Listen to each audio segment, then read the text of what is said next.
Bismillahirrahmanirrahim. Assalamualaikum warahmatullahi wabarakatuh. Berjumpa kembali teman-teman di channel kita ya, Mas Tio KDR. Oke teman-teman, kesempatan kali ini kita akan berbagi informasi kembali ya, masih di seputar dunia pendidikan ya. Khusus untuk kesempatan kali ini kita akan memberikan informasi ya mengenai program Indonesia Pintar, atau mungkin ada teman-teman yang familiar ya dengan PIP ya ataupun KIP, ini kartu Indonesia Pintar. Nah, ini untuk calon penerima di tahun 2024 ya. Tentunya di sini nanti ada 7 data penting yang wajib peserta didik cek. Ya, pastikan semua data sudah terisi dengan benar di Dapodik. Nah, ini mengingat teman-teman kalau kita kembali ke flashback ya, di surat edaran dari Pusat Layanan Pembiayaan Pendidikan atau Puslapdik di tanggal 9 Januari 2024. Di sini terkait dengan batas waktu ya. Di sini ada pemutakhiran data peserta, yaitu memang dibatasi ya. Ini waktunya tinggal 2 hari lagi ya. Jadi nanti terakhir adalah 31 Januari 2024. Ini sekolah dan juga peserta didik harus memastikan ya datanya sudah update, dan tentunya ada 7 data ya nanti yang akan Bapak Ibu cek ya. Nah, terus bagaimana cara cek datanya di sekolah ya atau di Dapodik, nanti kita akan bahas di sini. Tentunya teman-teman ini adalah kesempatan ya yang nanti sebelum mendapatkan bantuan program Indonesia Pintar, tentunya ada proses yang harus dilalui dulu. Untuk itu teman-teman silahkan simak video ini sampai selesai, dan semoga informasi ini bermanfaat. Baik rekan-rekan semua, kita ingatkan kembali ya, bagi kalian yang baru pertama kali ya bergabung di channel ini, atau mungkin baru melihat channel ini, jangan lupa ya klik tombol like ya, silahkan klik tombol subscribe dan bunyikan lonceng notifikasinya ya, biar Anda selalu mendapatkan informasi pertama kali dari kami. Bagi kalian yang suka baca berita, silahkan kunjungi saja di laman resmi kita, mastiukdr.com. Di sini kita akan berbagi informasi ya, khususnya di seputar dunia pendidikan. Selamat menikmati informasi dari kami, dan semoga informasi ini bermanfaat ya untuk kita semua.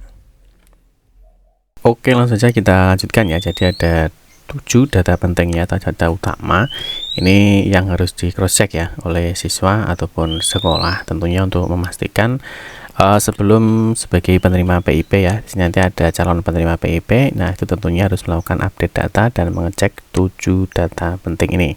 Nah, sebelumnya kita kemarin sudah menyampaikan ya bahwa sudah ada edaran resminya ya. Jadi sudah ada edaran resminya ini dari Pusat Layanan Pembiayaan Pendidikan pada tanggal 9 Januari 2024. Nah, di sini kalau kita lihat teman-teman di dalam informasinya ya, kita fokus saja di sini ya. Jadi ada 7 data kalau kita lihat. Jadi sehubungan dengan hal tersebut ya, diharapkan Dinas Pendidikan memperhatikan hal-hal sebagai berikut ya. Yang pertama di sini adalah satuan pendidikan ini agar dorong untuk memperhatikan keterisian data ya. Jadi keterisian data siswa di Dapodik, dan nah ini melakukan pemutakhiran ya. Jadi ada data yang harus diupdate atau dimutakhirkan sebelum nanti penetapan calon penerima PIP ya. Nanti tentunya kan masih ada proses ya sebelum peserta didik itu ditetapkan sebagai penerima PIP. Nah, yang pertama teman-teman di sini ada status layak PIP-nya. Ya, jadi status layak PIP-nya ini harus di cross check di Dapodik, apakah siswa ini benar layak apa enggak. Nah, terus yang berikutnya, nah selain data layak PIP ini ya, ini satu ya. Nah, berikutnya ada juga NIK ya, nomor induk kependudukan siswanya. Ini dipastikan sudah sinkron dengan Dukcapil ya, di NIK-nya ya, atau datanya ini sudah sama di Dapodik dengan di Dukcapil. Ini wajib ya. Terus berikutnya adalah NISN, nomor induk siswa nasional, terus tanggal lahir. Nah, di sini ada nama ibu kandung. Ya, nama ibu kandung. Nah, ini juga harus di cross check ya, harus sama yang ada dengan di Dukcapil. Ya, tanggal lahir. Ya, terus jadi mulai dari NIK ini harus sama ya, dari NIK terus tanggal lahir, nama ibu kandung ini harus sama ya, antara di Dapodik dengan di Dukcapil ini harus sama. Kalau nggak sama, bisa saja dianggap yang berbeda. Terus berikutnya ada jenis pekerjaan dan juga penghasilan orang tua. Jadi di sini juga harus dilihat teman-teman ya, pekerjaannya apa, terus penghasilannya apa ya. Nah, ini kalau kita lihat teman-teman, di sini ada status layak ya. Status layak ini 1, terus NIK ini ada 2, NISN 3, tanggal lahir ada 4, nama ibu kandung 5 ya, jenis pekerjaan 6, dan juga penghasilan orang tua ini 7. Jadi ada 7 data yang harus dicek di Dapodik. Nah, di sini kalau kita lihat di dalam edaran ini ya, di sini ada cut off-nya teman-teman ya. Jadi data itu setelah diupdate, nanti data itu akan ditarik ya. Nah, ini per 31 Januari 2024. Lah hari ini sudah tanggal 30 ya, dan juga masih ada waktu besok tanggal 31. Jadi masih ada 2 hari. Jadi teman-teman untuk segera dilakukan cross check atau update datanya. Nah, sekarang yang menjadi masalah ya. Nah, kalau kemarin kalau kita lihat di Juknis PIP, ya ini juga sama ya. Jadi di Juknis PIP yang terbaru nomor 20 tahun 2023 ini juga ada data-data yang perlu dicek. Ya, jadi di poin 2, mekanisme pengolahan data calon penerima PIP. Ini sumber datanya ya. Ini sumber datanya itu melalui proses validasi data sesuai dengan kelengkapan variabel data pada Dapodik dengan memperhatikan variabel pendukung. Nah, di sini kelengkapan variabel data pada Dapodik seperti yang dimaksud pada huruf A. Nah, ini terdiri atas, ini adalah data-data yang perlu dicek ya di Dapodiknya. Ini adalah nama peserta didik ya. Ini yang penting ya, 1. Yang kedua adalah NIK. Nah, NIK ini pasti harus sama dengan Dukcapil. Terus ada juga tanggal lahir ya. Nah, ini tanggal lahir. Terus nama ibu kandung ya. Terus berikutnya ada nomor induk siswa nasional ya, ada kelas peserta ini rombel, ini jelas ya, ini jelas sudah di mapping ya. Nama satuan pendidikan juga sudah di mapping. Ini karena ini sekolah ya. Ada nomor pokok sekolah nasional, NPSN, alamat satuan pendidikan, kode kecamatan, ada kode kabupaten, ada kode provinsi satuan pendidikan. Nah, ini harus dicek, ini ada sebagai variabel dari data pendukung untuk pengolahan data calon penerima PIP. Terus di poin C juga untuk pengolahan data ya dilakukan dengan mempertimbangkan variabel pendukung ya, sebagaimana dimaksud pada huruf A. Nah, ini aja meliputi jenis pekerjaan orang tua dan juga penghasilan orang tua. Ini perlu dicek ya, di Dapodik dipastikan sudah terisi. Nah, untuk validasi data penetapan ya, jadi sebelum ditetapkan tentunya ada data-data yang harus dicek ya. Nah, ini apakah datanya sudah lengkap, apakah valid NIK-nya ya, jadi NIK-nya ini harus sama dengan di Dukcapil, apakah datanya itu logis ya. Nah, ini misalkan data tidak lengkap apabila ada 1 atau lebih data sebagai berikut yang tidak diisi ya. Nah, ini maka dianggap tidak lengkap. Misalkan nama, NIK, nama ibu kandung, tanggal lahir, NISN, pekerjaan, penghasilan, nah ini maka dianggap ini tidak lengkap. Nah, contoh NIK yang tidak valid ya, jadi tidak valid dengan Dukcapil. Jadi mungkin NIK-nya ya mungkin ada perubahan nama ya, nama orang tua ya, nama ibu kandung ya, ini masih kosong 0. Nah, ini panjang karakter kurang dari 16 atau ganda. Ini contohnya adalah NIK-nya ini tidak valid. Terus contoh data yang tidak logis, ini pekerjaan orang tua. Nah, misalkan kalau pekerjaan orang tua misalkan TNI atau Polri atau PNS, pegawai BUMN ya, pedagang besar. Nah, ini tentunya ya tidak logis ya kalau mendapatkan bantuan PIP, karena kalau sudah dilihat ya tentu ini mungkin sudah mampu. Nah, terus penghasilan orang tua juga harus dicek ya. Kalau misalkan lebih dari 5 juta ya, 5 juta ya ini tergolong sudah mampu. Terus ada nama peserta didik, ini tidak mengandung arti, mengandung angka atau spesial ya, atau char. Nama siswa sama dengan nama ibu, ini juga perlu dicek. Terus nama ibu kandung juga sama ya, misalkan tidak mengandung arti, mengandung angka dan lain-lainnya. Terus tanggal lahir juga harus cek ya.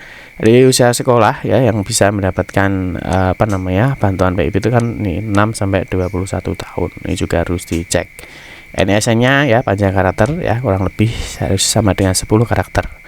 Ada angka berulang dengan contoh 0000 ini juga salah, ataupun NISN-nya ganda. Nah, terus bagaimana cara memastikan ya bahwa data kita itu sudah benar atau belum?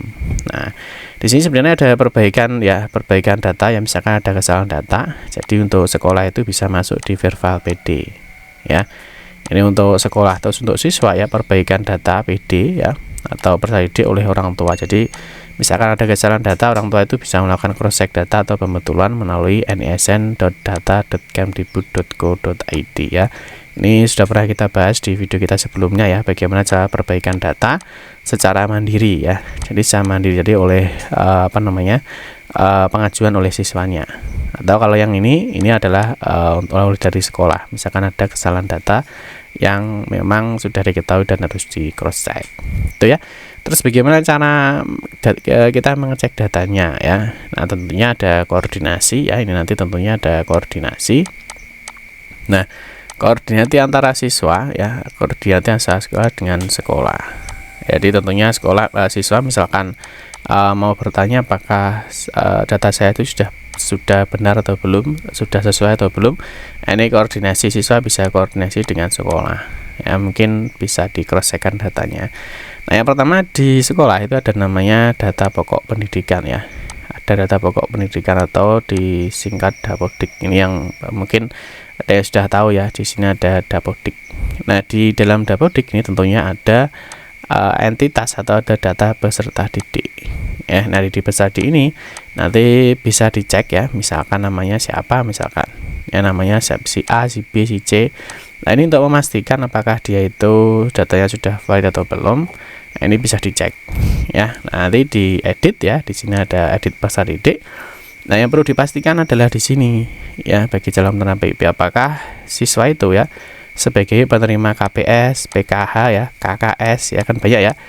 Intinya kartu bantuan dari pemerintah. Kalau misalkan dia dapat, dia harus ditulis ya. Kalau tidak, maka dia dipilih tidak. Ini yang harus dipastikan di sekolah ya, harus dipastikan di sekolah apakah siswa itu sebagai penerima KPS, PKH ya, KKH dan seterusnya. Intinya kartu bantuan dari pemerintah. Nah, yang kedua, apakah punya KIP? Nah, ini kalau dia dijawab iya ya. Nah, kalau dijawab iya, di sini ada lagi pertanyaan apakah peserta didik itu layak ya atau tetap akan mendapatkan PIP, dijawab iya. Nah, kalau dia memiliki kartu bantuan ya, misalkan punya KKS ya atau punya KIP, nah maka di sini ketika dipilih ya, maka di sini di bagian kesejahteraan ya, bagian kesejahteraan di sini wajib diisikan ya, jenis kesejahteraannya apa. Misalkan dia punya kartu keluarga sejahtera atau mungkin punya KKS ya, mungkin punya program Indonesia Pintar ya, ini dimasukkan nomornya, atau mungkin dia punya KPS ya, ini di program ya, ada KKS dan lain-lainnya. Jadi ini kalau dia punya semua ya, jadi dia punya kartu bantuan, maka di sini wajib diisikan. Nah, ini harus di cross check apakah sudah sesuai atau belum. Nah, terus bagaimana ketika dia tidak punya kartu bantuan tapi ingin mengajukan bantuan PIP ya, misalkan dia tidak punya kartu bantuan tapi dia ingin mengajukan PIP. Nah, ini caranya berarti di sini ya, apakah dia penerima KPS ya, jawabannya mestinya tidak ya. Apakah punya KIP? Jawabannya ya tentu tidak ya, karena dia tidak memiliki kartu bantuan. Nah, terus yang penting adalah di sini apakah peserta disebut layak mendapatkan PIP. Nah, ini jawabannya adalah ya. Kalau misalkan dia mengajukan bantuan tanpa memiliki kartu. Nah, terus alasannya apa? Nah, alasannya ini bisa dilihat. Misalkan dia daerah konflik, dampak bencana alam, kelainan fisik, keluarga terpidana atau berada di lapas, pemegang PKH, KPS atau KKS ya, pernah drop out, siswa miskin, atau yatim piatu, atau panti asuhan atau panti sosial. Jadi ini ketika peserta didik tidak memiliki kartu bantuan ya, maka ini harus diisikan ya. Layak ya, alasan layak itu apa? Ini harus dipilih salah satu. Nah, ini dilihat dari kondisi siswanya. Nah, nanti tentunya di sini nanti akan dilakukan pengajuan datanya oleh sekolah, nanti akan diverifikasi oleh dinas. Paham ya? Jadi ini kalau tidak punya kartu bantuan. Oke, yang berikutnya selain selain pemilik kartu dan juga status layak, sesuai yang di sini ya. Nah, sesuai di sini. Nah, di sini ada status layak. Jadi status layaknya tadi sudah kita cekkan ya. Jadi apakah layak menerima PIP itu alasannya apa? Nah, ini perlu dicek, ini berdasarkan di surat edaran tadi. Paham ya? Terus selain ini, selain layak dan layak, di sini ada pekerjaan ya. Pekerjaan orang tua dan data orang tua ya.